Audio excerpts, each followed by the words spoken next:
hate to be a downer, but we are completely and utterly screwed. Oh, I wore that well. Maybe I don't hate being a downer. Ooh, maybe I shouldn't feel so much pressure to put a positive spin on things.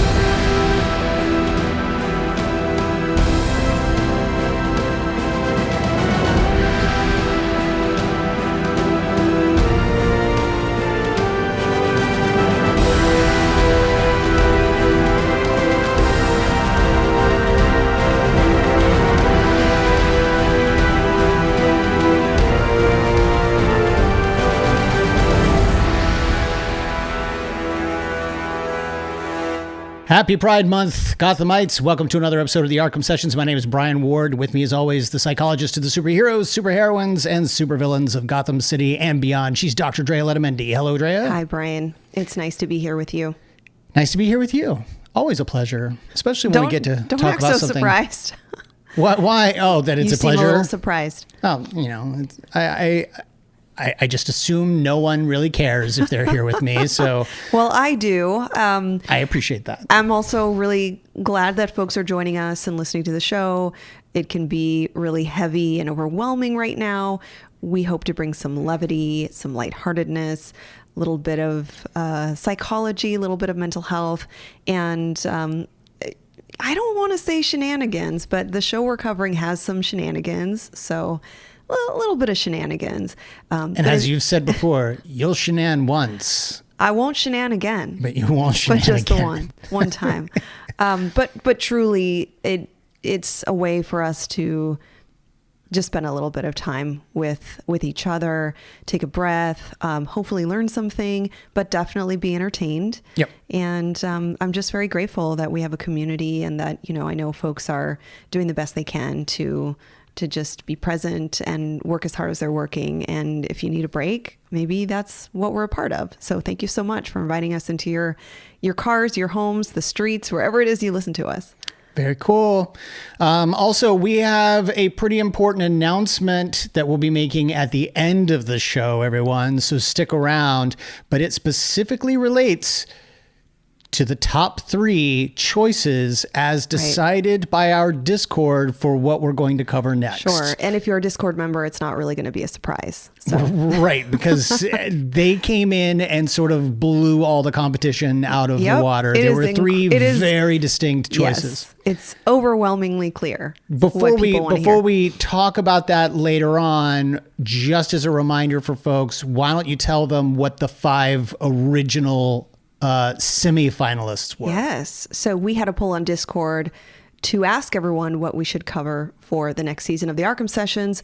I had nominated 5 very strong competitors. Alien Earth. I almost said who voted for what.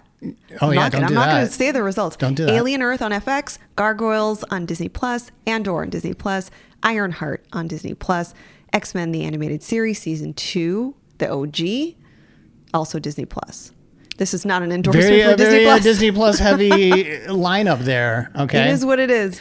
And then if you stick around to the end of the show, we will talk about who took the top 3 places, because after today, you will have 2 weeks to go to Patreon, patreon.com/Arkham Sessions, and donate for $3. You'll be able to decide what we cover next out of those 3, and you'll find out the winner in the next episode.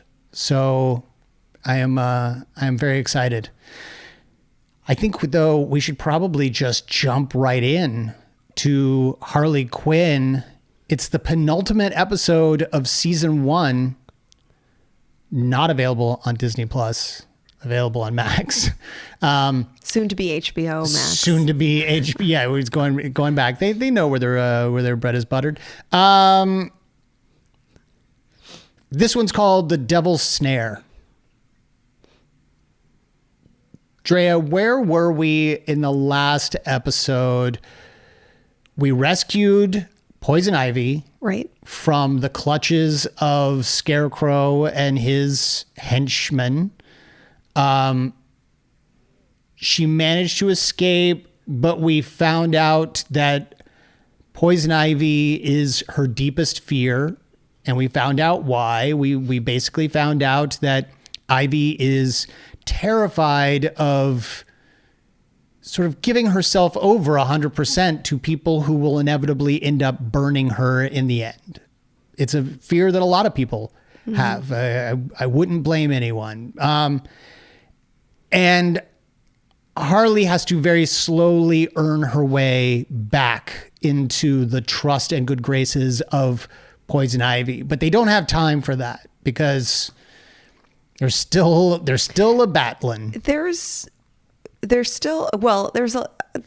are a number of threats in Gotham City now because Scarecrow is still on the loose. Mm-hmm. There are we open up the episode to these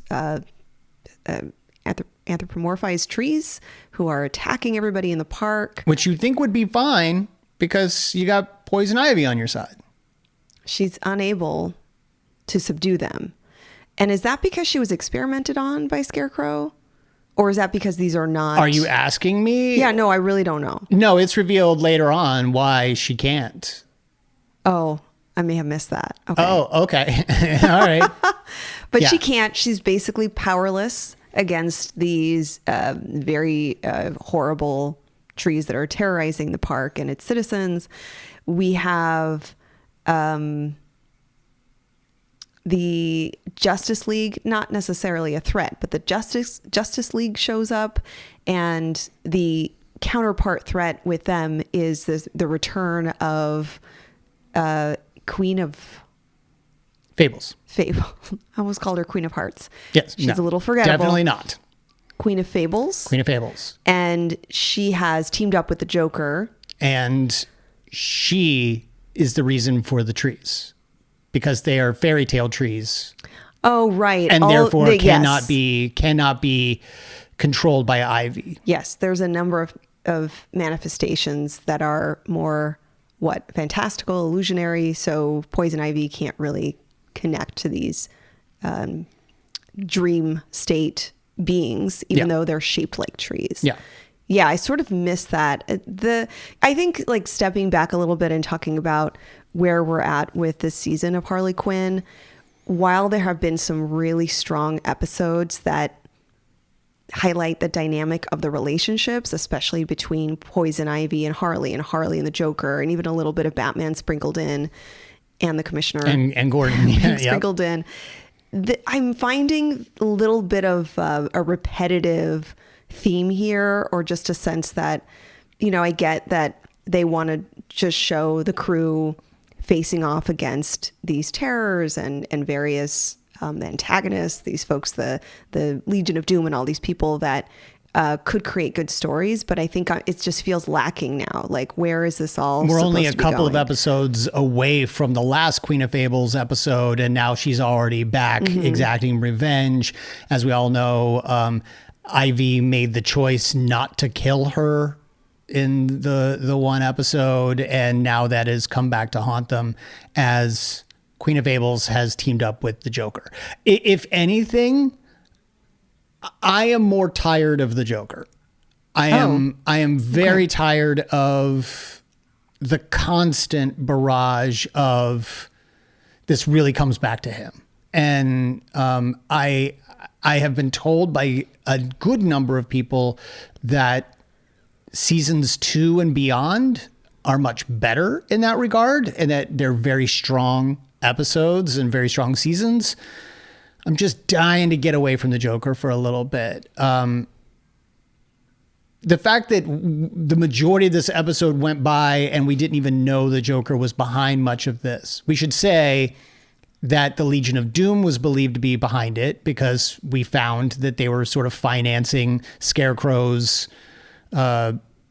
attack and kidnapping of Poison Ivy and whatever he was doing with that stuff, to the degree that once they rescued her and once they began to win against the trees to begin with, Poison Ivy commandeers a tank that was supplied overzealously by Commissioner Gordon. She announces her resignation from the Legion of Doom, and right before she can fire upon the headquarters, it explodes, And from the rubble emerges a gigantic tower with a large head of the Joker sitting atop it. So not only did he build the tower that he recommended building early on in the season after she'd become a member of the Legion, but he ended up taking her advice and had it come up from the ground. So maybe not all of her ideas were bad in the Joker's eyes, but he comes out and says that he has done this. He has destroyed the Legion of Doom for one reason, and that's because they now will let anyone in. And of course, he's referring to Poison Ivy. Oh, I'm sorry, Harley Quinn. Harley Quinn. And so that's where we are now, fighting Poison Ivy through the use of specialized water hose, ends up growing as big as the gigantic trees, and she ends up taking them on. She ends up begrudgingly, but she has to kill them, some of whom are children. That she acknowledges once. Right, but they're not real trees. They're... Well, we don't know that. You think it's very possible that the Queen of Fables has simply turned trees into... Oh, I see. We don't know. These aren't just kind of like dream-like... They could be. Beings. They could be. We didn't really see where they came from, but we do know that she's behind them. And she does have a tendency to just unleash... Like, it's not like she would see a wolf on the side of the road and make that the big bad wolf. She is bringing the big bad wolf out of a storybook. So presumably these trees are probably storybook trees, but she feels bad about killing them anyway. And when she looks down at the rings of one of them and realizes that it's a baby tree, she's like, oh, it's just a child. So she still feels bad for mutilating and destroying these trees. Well, not for nothing, this episode in particular, while I feel like we're kind of revisiting old themes and it's getting a little repetitive, it's fun. It introduces, because of Queen of Fables, it introduces a lot of new characters. Like this episode is packed with a lot of different characters.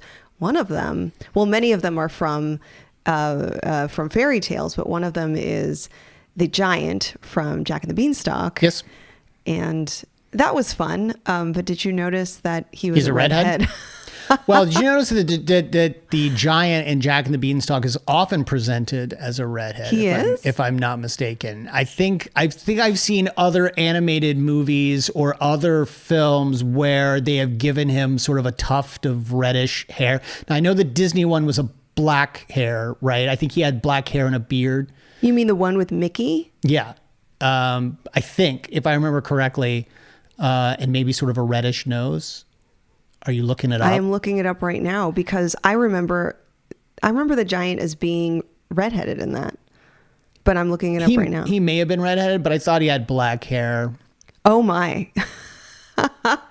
Very red hair? Like... Oh, yeah. Oh, that's actually the one that I've been thinking of as part of a different animated movie, but I guess not. I guess Willie the Giant. But isn't Willie the Giant kind of sweet at the end?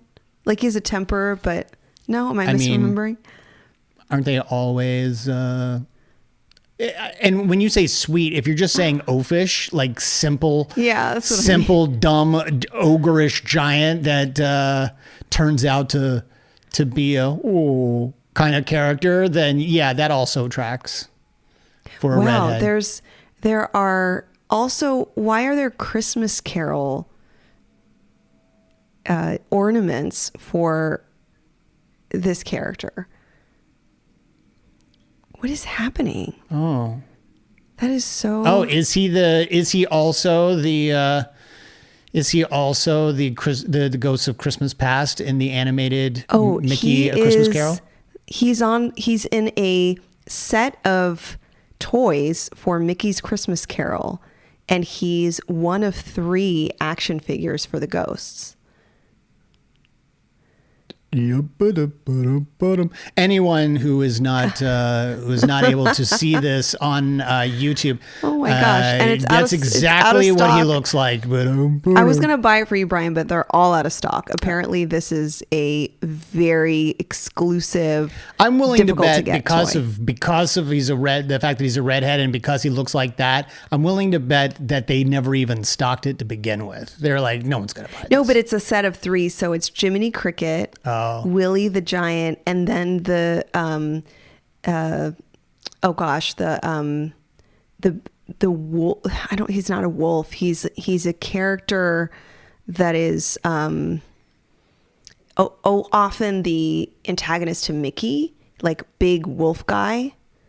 I don't know who you're talking about. I can't see it, but Okay. I'm glad that we're using a lot of this time as filler because this particular episode, not a whole lot of psychological science, but this is where we are. So the That giant was for the a Jack and the tangent. Beanstalk moment in this episode of Harley Quinn, as seen on Max, not Disney Plus, is a redhead. Yeah. So. All right. So the ending of this episode we will touch on because something big happens, and this is a bit of a 2-parter. So we'll mention how this ends. But something that I do want to uplift is, amidst the action and all of the dangerousness of this episode, with the threat of the Scarecrow being in Gotham, the Justice League coming and actually trying to detain Harley Quinn and her crew, thinking that Poison Ivy did all of this. They try to put her crew in the Phantom Zone. Amidst all this, we once again have these moments between Harley and Poison Ivy that continue to tease apart, kind of like disentangle some of the complexities of the relationship and their stuck points. Right. So up till this point, Poison Ivy has made it clear that she's been disappointed in Harley's commitment to their friendship, that Harley has disappointed her, let her down, hasn't been really reliable as a friend. And then in this episode, Poison Ivy asks Kite Man for help. And so he swoops down in his kite. It's actually quite great. And Harley is surprised that they're dating. Harley didn't know that Poison Ivy and Kite Man were dating. I mean, she's going so far. She's surprised that Ivy has Kite Man's phone number in her cell, Right. or that she's memorized his phone number. So maybe, I know we have this clip where amidst all this, Harley recognizes that there's something about her friend, a pretty important thing about her friend that she doesn't know. Yep. Let's play it here. You're dating Kite Man? Why? You love him? I haven't said, I love you to him. But yeah, I love him a little. How do we not know about this? Because you never asked. I mean, it's like, if it's not about you, you're not interested. I wasn't even trying very hard to keep it a secret. I kept coming home, reeking of kite, leaves in my hair. Didn't you ever think that was weird? You seriously didn't know, Quinn? So it's interesting because everyone else in the crew, all the other friends, totally know that they're dating, and it is kind of an essential thing. It's something that's important to Poison Ivy and Harley. They don't just missed know, it. because knowing implies that maybe they found out. Yeah. They all observed obvious signs that Ivy was dating Kite Man. Mm-hmm. And I think what that's saying is that Harley has been so self-centered, she Yes. has not been even as observant as her colleagues. Right.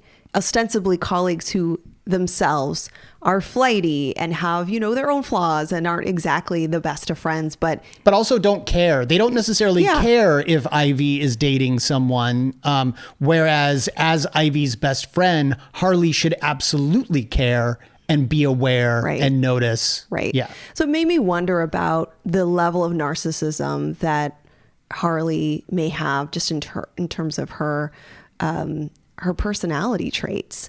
And I think we've visited or talked about narcissism a bit before, but it made me think about the difference between narcissism and some other types of attachment styles or presentations or actual disorders. And I think narcissism right now is very ubiquitous. Everyone is posting about narcissism and observing relationships or people or high profile influencers or high profile celebs they believe to be narcissistic. So it's kind of in our world. But narcissism, in terms of a disorder, what we call narcissistic personality disorder, is very rare. This is like less than 1% of the population. This is where someone's overt traits of putting themselves first and not recognizing other people's needs and having little remorse and little empathy for others and always, having this kind of manipulative style. It's when you have those core features that really interfere with their functioning. It doesn't mean, though, that the rest of us aren't narcissistic, right. That narcissism operates on this continuum, and that on the one end of the continuum, having some trait or some elements of narcissism I would even argue, could be kind of good for us. So for instance, being confident in yourself that you have a particular skill, sure. Being able to be self-motivated to overcome a challenge, to be able to believe that you're skilled in a unique way. Like, I do think that some level of narcissism relates to another trait we've talked about, which is self-determination. So it's almost like there's a healthy, just like anything, right? There's a healthy dose of this, but we're seeing this in Harley where it actually doesn't seem like it's healthy, that it's actually interfering with her relationships and her, I want to say, like, unawareness of it can kind of, make it a bit worse. So along that continuum that I'm referring to, somewhere in the middle is where we would consider like attachment styles. So when people wonder about narcissism, like what causes narcissism, sometimes it's an inherent personality style, but sometimes it's impacted by experiences of abuse, of relationships that have created low self-esteem and low sense of self or deteriorated or fragile sense of self. But sometimes there's attachment styles that pretty much like develop after, let's say with Harley and Joker, they had a very abusive relationship where, we can probably even dedicate a whole episode to what's going on with him. But what's going on with her, while I don't believe it's a personality disorder or narcissism necessarily, I think it has a lot to do with attachment style based on her previous relationships. And an avoidant attachment style means that Harley has been impacted by those previous relationships so much that now she's kind of closing herself off so that she's not hurt by other people, right? And Poison Ivy is someone she cares about. She wants closeness. She wants a sense of intimacy. So that's exactly the kind of person that she may detach from, close herself off from, and not even recognize Poison Ivy's needs because of this kind of like psychological barrier that she has. And the result is that that other person wonders, like, do you even care about other people? Do you care about other people's needs? Are you even, a caring person? So say more about that. What differentiate it between, I guess my question is, based on what you've seen of Harley, would you say that that's the case, that she is closing herself off to protect herself and her own emotions? Or is it simply that, because whenever we see Harley away from the group, I would almost think that if she were trying to protect herself, we would see more of that. We would see more of her want to pay attention, but actively close herself off. Whereas in other scenes where she's been alone, she has all but ignored the group altogether, including Ivy. So, do you think that Ivy or that Harley is protecting herself? Or do you think that she is in danger of being one of those people who just genuinely doesn't think about other people? I mean, people with this avoidant attachment style dismiss the importance of closeness and intimacy But that doesn't necessarily mean that they're manipulative. It doesn't mean that they're exploitative, that those are the intentions behind that. I'm not sure. Is that what you're referring to? Yeah, I guess what you were saying before made me think that maybe there was an ulterior motive to not considering her friends. And that was to protect herself, to keep herself at arm's length so that if any of them let her down the way that the Joker did, or betrayed her or abandoned her the way that the Joker did, she wouldn't be so hurt. Yeah. And yet I just see her as being laser focused on the Joker. Right. To the degree that she doesn't even really see or pay attention to those around her.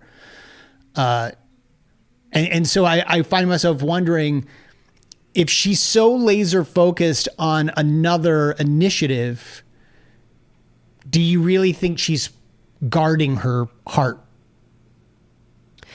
I think that sometimes I don't know how this is going to come across, but we give people, we make a lot of assumptions about their intentions, about their motivations, like that somebody sets out to behave this way or that they're making a determined decision. In other words, how I would observe and I guess analyze this, I would wonder more about some schema that she's operating with. So there are thought patterns, thinking patterns at her core that she may not have full awareness of in terms of like her day-to-day decision making, where she may feel she's doing the right thing. She feels a sense of desire to be social, a desire to have social support in her crew, and specifically from Poison Ivy, a desire to be a desire to seek and have approval from high level people of authority like the Joker and like the Legion of Doom.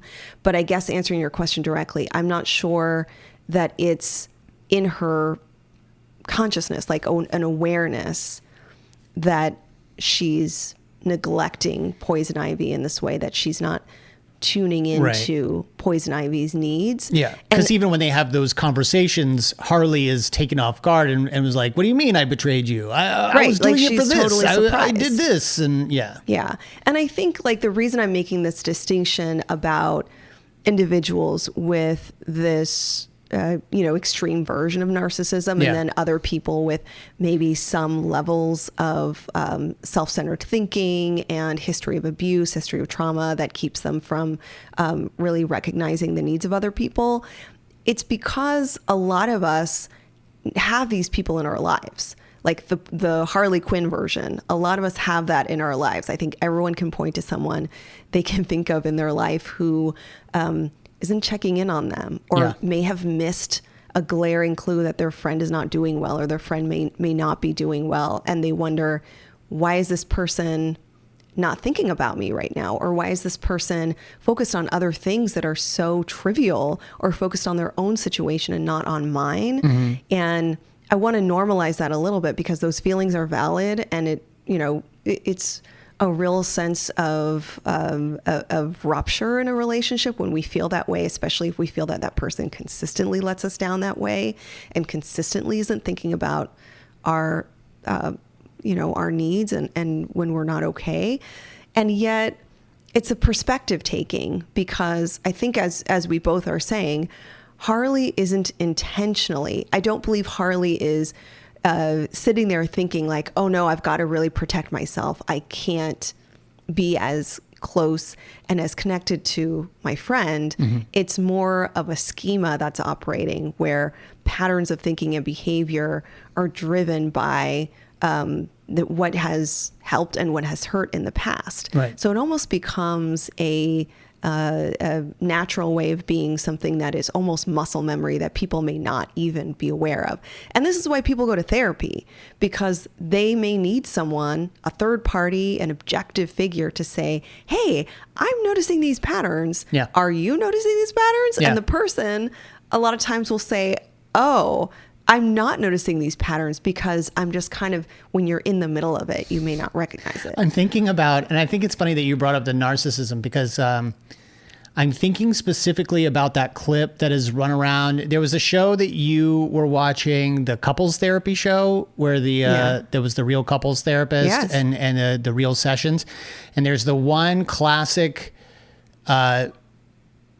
video that keeps going around the internet of the one episode with the guy who is narcissistic, and the therapist is like, do you realize that what you're saying, that you belittle the other things that the other people are saying at any given moment, that why is it so devastating if they get something wrong? And he's like, it's not devastating. I've seen this and then clip. both of the women, the doctor and the partner, both start laughing, and they're like, you just did it again. And he's like, well, it's not devastating, and That's a yeah.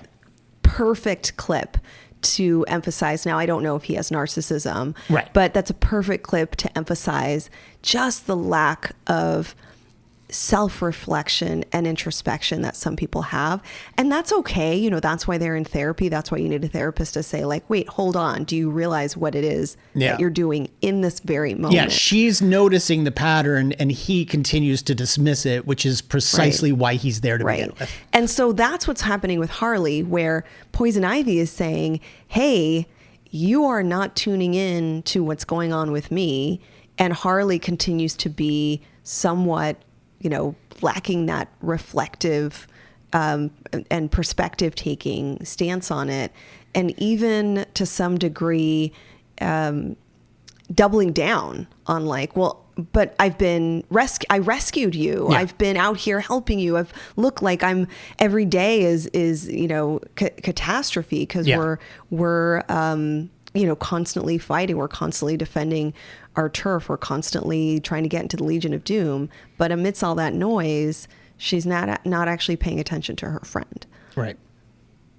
So no, my short answer to you is no. I don't think that she's intentionally, directly trying to create space between them. Yeah. I think that she's relying on just a set of patterns that have kept her safe. Right. And it's just sort of happens her this way way. of being. Yeah. And, the question now is, can she change her way of being after a dynamic has been set up between her and her previous relationships? And let's also take into account, now we know about her parents' relationship with her, and narcissism. And some level of this avoidant attachment can come from that kind of abusive parenting where someone wants to be autonomous, they want to individuate, they want to just be self-reliant, and so they think less about other people's needs. Right. I think one of the things that I liked most about this episode was the fact that we learned a lot more about Poison Ivy by way of Wonder Woman's lasso of truth. Which was that when Superman and Wonder Woman were blaming Harley and her crew for unleashing the trees simply because Ivy typically has the ability to control them and often wreaks havoc with plant life, Ivy says, use your lasso of truth and just ask me if I did, because I promise I'm not lying about this. I'm not controlling this. And Wonder Woman puts the lasso of truth on her. And there we learn that not only is she not controlling the trees, and not only does she not know who is controlling the trees, she also secretly likes monster truck rallies. She secretly hates paper straws. There were a number of little things in there that were very telling, where it's like, oh, yes, of course she's rigid in her beliefs, but there are even beliefs that are a little too far, even for the eco-terrorist known as Poison Ivy. Yeah. But she... Well, it humanizes her. Right. Yeah, I thought that was and that she was has to enjoyable. keep these things secret, because if she doesn't, then it completely negates her cause. I actually like her better as a main character than Harley Quinn. This episode, we did spend a lot more time with Poison Ivy, and I guess she's more likable. To me, she's actually deeply interesting, more rich. Her personality, to me, is just more layered. Yeah. And I feel almost like I'm getting, and it's interesting because we just talked about how Harley Quinn has this attachment style. As an audience member, she's now repelling me. Like, I don't want to be spending as much time with Harley Quinn. Now, look, this is not a real person. It's like I'm talking about a mediated relationship here between me and Harley Quinn. But like, I have now found that her scenes almost make me want to like roll my eyes or avoid her or just like go to another story.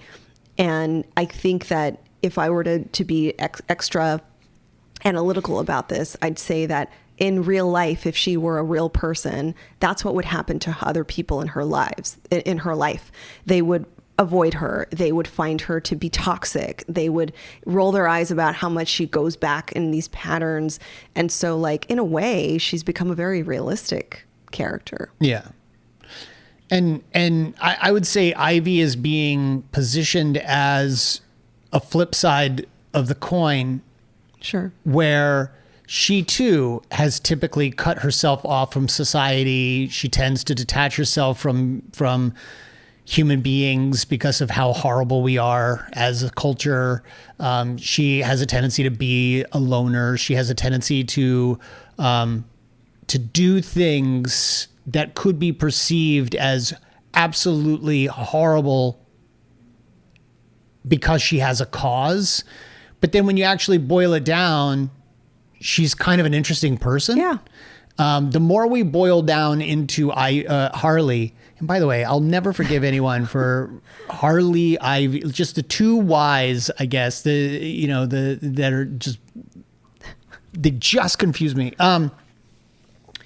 The more we boil down Harley's character, the less interesting she is to me. Which I didn't think would be the case. I thought I would find her more interesting. Right. But there hasn't been the same level of growth and just openness that we've seen from some of these other characters. So far. And in fairness, many of our listeners have said things get much better. Yeah, they say keep going. In the series. And I'm sure we will. I'm sure we will at some point. Yeah. Will it be what we cover next? Don't know. Don't know yet. But it won't be because that's not a part of the list. Look, just trying to keep people engaged to the end of the episode. What did you think about this episode? Is it the kind of episode that was necessary simply because we needed something to be less character driven and more plot motivated, given that it's the penultimate episode of the first season? Is that why you and I both sort of felt detached from this episode? I mean, it's a lot of fun, and the writers give an opportunity for characters that we love: the Justice League, Wonder Woman, Batman, the Commissioner. You've got the return of a fun character who uses magic. So it's a lot of fun. For our purposes, it didn't introduce and enrich us much further. Mm-hmm. So maybe the very last episode that we cover will be overwhelmingly curious. But I want to end this season of the Arkham Sessions in a great place as far as being able to look at the Harley Quinn series, at least the first season, and give some kind of narrative here where we're able to have learning moments. Yeah. And I do think there are a couple of ideas and themes that came from the series that have helped launch some important conversations that we've had on our show. For sure. Like I wouldn't call the season itself a wash. I think we've learned a lot about this season. Yeah. And I think that this has been a really successful dive into the Harley Quinn series. Unlike, say, for a long time, our listeners were telling us we absolutely have to go watch Batman Beyond. But we got through like 6 episodes of Batman Beyond, and I think the only one we really had anything to talk about psychologically speaking was the first episode. Mm. And really, that was just the beginning of the first episode when Batman felt the need to pick up a handgun. Right. Aside from that, they were all very fun action-adventure series episodes, but I wouldn't call any of them enriching when it comes to the conversation about mental health and stuff like that. And so, yeah, I kind of felt this episode, even though this episode had a couple of little moments that were fun and that you could grab onto, for the most part, you're basically just watching people fight trees. Yeah. And although I do appreciate the coincidence and even irony, because we haven't talked about this. This is where the cliffhanger comes in. Okay.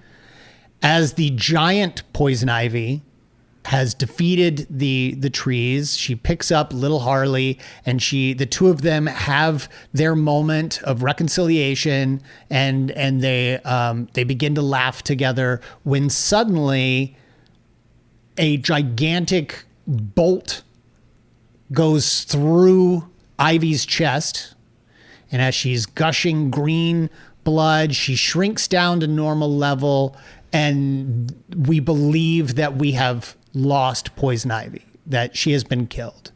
The coincidence and the irony being the person who fired that spear-like bolt is the Joker, played by Alan Tudyk, who as Wash was speared through the chest at the end of Serenity. Where are you going with this? And so we get to watch a beloved character, a beloved character actor who played a character who died the same way, do the same thing to the character you and I both love in this particular series. Wait, I thought Alan Tudyk played Clayface. He plays them both. He plays them both? He plays them both. Wow. He is okay. It's What like a we're watching The treasure. Simpsons, Drea. There are people on here playing multiple characters, Okay, and he is fair. playing both Clayface and the Joker. So this episode ends in a cliffhanger. Now, it's a little less powerful because we've seen Poison Ivy in other future episodes. I haven't watched. I haven't. Well, I haven't watched the other seasons, but I've seen Thanks. ads for them. It's clear that she's around. So I wasn't really that concerned. Jeez, I wasn't that concerned. Spoilers. All right. Well, it's time. It's time, Drea. It's time to reveal. And one of the reasons that it's so important that people participate, go out and vote, is that it determines our conversations, Our right? future, So what we're going to cover next. We're wanting folks to choose something that. And we are putting our sense. future and these conversations into the hands of other people because, as we've said, we don't always know what these shows are going to be like. Right. So we do not know just how rich these conversations are going to be. We are relying on you folks, the listeners and viewers, for those of you on YouTube. Like, subscribe, hit the bell, all that stuff. We're relying on our audience to really steer these conversations into meaningful ways. So here are the top 3 choices based on the Discord vote. Gargoyles on Disney Plus, Okay. Andor on Disney Plus, Okay. and X-Men the Animated Series Season 2 on Disney Plus are the 3 finalists. Wow. So that's interesting. So with Andor, we would be covering the complete series because we've already put up one episode prior. Yeah. We would just have to finish. And there's a lot to talk about in Andor. And then with... Okay, so I've never seen Gargoyles. Right. With So Gargoyles, that's one of those exciting. questions. We don't know. Yeah. We were told by a lot of people, this is a show we absolutely have to watch. And so I am excited by that possibility. So what do people need to do? So what's next? You got to go to ArkhamSessions.com. I'm sorry. You got to go to patreon.com/Arkham Sessions. Join the $3 tier. As of the moment that you are listening to this poll will be live on our Patreon. And those paying members, $3 or more, will get an opportunity to decide what we cover next. And you have 2 weeks from... Plenty of time. 2 weeks from this weekend to decide. Okay. And then you're all going to find out what we're covering in our next episode, which is the finale of Harley Quinn season 1. Are you at all... I know you're excited about them, But Yes. are you like... No, I'm excited about all of them. Yeah. And I will say that our next season will probably kick off after a fun summer mid-season. Like a little hiatus. Special. We'll I don't know what to call it. There's a like possibility a that we summer bridge special. our next two, our this season with our next season with a couple of fun little additional things as we've tended to do. Which is in the all to past. say, if the winner isn't what some folks are going to vote, some folks are going to potentially want it to go one way. If the winner isn't what you voted for or what you expected, we're covering other things. So sometimes we'll cover movies. Sometimes we'll cover something that everyone's watching in the moment. When Thunderbolts came out, we took a pause on Harley Quinn and we covered Thunderbolts. Yeah. Superman's coming up. Superman's Fantastic Four's coming coming up. up. Fantastic So Four. We might be sprinkling in some of those other episodes. Yeah. And our next season will probably start in the fall. Yeah. Awesome. Awesome. I'm very excited. Drea, until then, why don't you tell the good folks where they can find you online? You can find me on my website, Dr. Drea Psychology, or on social media at Dr. Drea Psychology. Great. I am found on Instagram at B_Ward028. You can find us both on Instagram at the Arkham Sessions. You can email us arkhamsessions@gmail.com. Come follow us on Facebook. Follow our friends over at Fanbase Press. And again, patreon.com/Arkham Sessions, and join us on our Discord. Drea, why don't you tell them where they can find us on Discord? Well, you can go to the Instagram account and find right the there. Discord link there Yep. in the bio. Do it. Join us. It help the conversation continue. All right, I just want to thank some of our Patreon members who have made this episode and all of our episodes possible. Mike Ficklin, Dr. Jerome Anderson, Antonio Lopez, Todd Stashwick, Hero's Journey Fitness, Brian Kerr, Trevor Schwartz, Swaris Ali, Mark Pepper, Frank Muller, SK, and Cardboard Clown. Thank you all so much for your help in making these episodes possible. Drea, this has been a lot of fun. Everyone, be safe out there, especially this weekend. Lots of stuff happening. And I hope that you all join us for our next episode. Till then, I'm Brian Ward. I'm Dr. Drea Letamendi, And together we are the Arkham Sessions.